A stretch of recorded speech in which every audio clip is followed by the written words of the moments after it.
Welcome to the JK Sports TV football show, where we break down the latest developments in the world of football.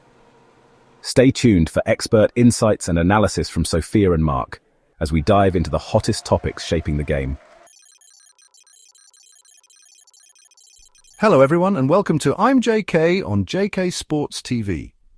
Today I'm joined by our experts Sofia and Marc for a show full of analysis. We'll discuss Manchester United's transfer policy, Lionel Messi's statements on his time at PSG, the legal case involving José Mourinho and Galatasaray, and Chelsea's recent struggles in the transfer market. Let's get started. Let's kick off with the recent controversy surrounding Fenerbahce's coach José Mourinho and his dispute with Galatasaray. This all started after the Istanbul derby, which ended in a 0-0 draw. Mourinho allegedly compared the behaviour of the Galatasaray bench to leaping monkeys and suggested a Slovenian referee would have been preferable over a Turkish one, hinting at possible bias. Galatasaray quickly responded by taking legal action accusing Mourinho of making racist remarks. In retaliation, Fenerbahce and Mourinho's lawyers filed a lawsuit seeking 1,907,000 Turkish lira, a symbolic amount referencing the club's founding year, 1907. The incident sparked massive attention, with figures like Didier Drogba and Michael Essien defending Mourinho, claiming he wasn't racist. Despite this, the Turkish Football Association handed Mourinho a 4-match ban and a £35,000 fine for his comments about the refereeing. Fenerbahce appealed, but the suspension stands, meaning Mourinho will not return to the bench until April 13th. Now let's discuss the impact of this incident. Sofia, what do you think this controversy means for Mourinho's reputation? Mourinho is known for his outspoken nature, but the allegations of racism are a serious matter. His comments, even if not malicious in intent, were perceived as offensive, which highlights the importance of cultural sensitivity in today's football. Marc, what's your take on Mourinho's complaint against Galatasaray? Is it a defensive strategy or could it backfire? It's clearly a strategic move. Mourinho is trying to protect his reputation, but it could escalate the rivalry and prolong the tension. However, by tying the claim to Fenerbahce's history, he's also showing loyalty to his club. And how do you think the Turkish Football Federation is handling this situation? Their decision to sanction Mourinho sends a strong message that discriminatory comments, no matter who makes them, will not be tolerated. It sets an important precedent for maintaining ethics and respect in the game. Marc, could this controversy affect Fenerbahce's performance? It could certainly disrupt the team's dynamic with Mourinho on the sidelines, but at the same time it might motivate the players even more to prove themselves without him. It all depends on how the squad reacts. Next up, let's turn our attention to Lionel Messi and his time at PSG. Messi arrived in Paris in 2021, where he won 2 Ligue 1 titles and a French Super Cup. However, he recently shared that his time in Paris was not as enjoyable as expected. He mentioned difficulties in adapting and a lack of happiness, which eventually led to his decision to leave Europe and join Inter Miami in MLS. Sofia, what do these comments say about the importance of a player's well-being? It shows that success on the pitch isn't everything. Even someone like Messi can be affected by his environment. His move to Miami demonstrates that for Messi, personal happiness is now a bigger priority than just footballing success. Marc, do you think Messi's time at PSG has tarnished his legacy? Not at all. Messi will always be remembered as a legend. His relatively disappointing stint at PSG is just a reminder that even the greatest players can struggle when the environment doesn't suit them. His move to MLS is a way for him to reignite his passion for football. Sofia, what lessons can clubs learn from Messi's experience? Clubs need to consider more than just a player's footballing abilities when recruiting stars. They should also think about how well a player will integrate off the pitch. PSG could have done more to support Messi, which might have helped prevent his frustration. Manchester United is currently going through a difficult period.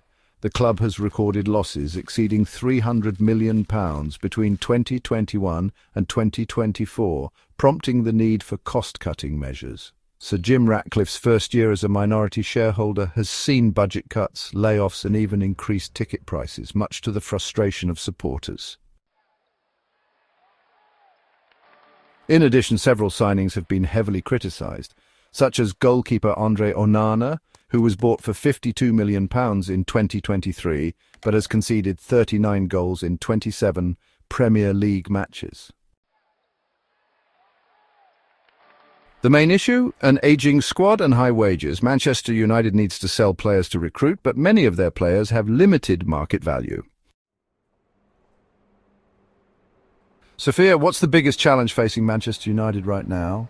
Finding the right balance between financial restructuring and maintaining competitiveness on the pitch. It's a tough job when the club's resources are limited. Marc, how does an ageing squad affect the club's future? It severely limits options. While it's crucial to inject fresh talent into the squad, the current players have high wages and many are difficult to sell. This leaves Manchester United in a tight spot when it comes to recruitment. Chelsea has spent over $1.2 billion on transfers in recent seasons, but results on the pitch haven't reflected that investment. Additionally, €248 million worth of loaned talent is currently playing at other clubs, raising concerns about Chelsea's transfer strategy. Owner Todd Boehly's long-term vision is clear, but the fans' patience is wearing thin. Chelsea also faces the challenge of financial fair play regulations, meaning they'll likely have to sell players to balance the books. The influx of new players has disrupted team cohesion. Without a clear strategy, the talent is being underutilized, and the team isn't gelling as expected. Sofia, why is Chelsea struggling despite spending so much on transfers? Marc, is Chelsea's loan system an asset or a liability? While the loan system can be useful for developing young talent, it's currently preventing Chelsea from building a stable, cohesive squad. Sofia, how should Chelsea adjust its transfer strategy? They need to focus on more targeted recruitment, ensuring they bring in players who will fit seamlessly into the team. It's also important to integrate more homegrown talent from the academy. Finally, let's discuss the proposed changes to the offside rule. The International Football Association Board, or IFAB, has been considering a shift to help reduce controversial toenail offside decisions that have frustrated players, coaches and fans alike. The proposal, backed by former Arsenal manager Arsene Wenger, suggests that a player should only be considered offside if their entire body is ahead of the last defender at the moment the ball is played. Current rule: a player is offside if any part of their body that can legally play the ball is ahead of the second to last defender when the ball is passed to them. The proposed rule: a player would be considered offside only if their entire body is ahead of the last defender at the time the ball is played. Sofia, what do you think of this proposed change? This proposed change is a significant shift towards promoting attacking football. By allowing attackers more leeway, we can anticipate an increase in goal-scoring opportunities, making the game more exciting for fans. However, defenders and coaches will need to adjust their strategies, possibly adopting deeper defensive lines to mitigate the risk of through balls exploiting the new offside interpretation. Marc, do you think this change will improve the game? While the intention behind this proposal is commendable, aiming to reduce the frustration associated with marginal offside calls, its implementation could lead to unintended consequences. Defenses might become more conservative, and the tactical dynamics of the game could shift considerably. It's essential that thorough trials are conducted to assess the real-world impact of this change before it's adopted universally.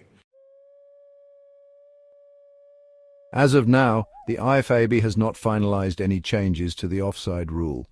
The proposal remains under discussion, with further evaluations and trials needed to understand its full implications on the game's dynamics. Stakeholders from various football associations are contributing to the debate, ensuring that any modification serves the best interests of the sport.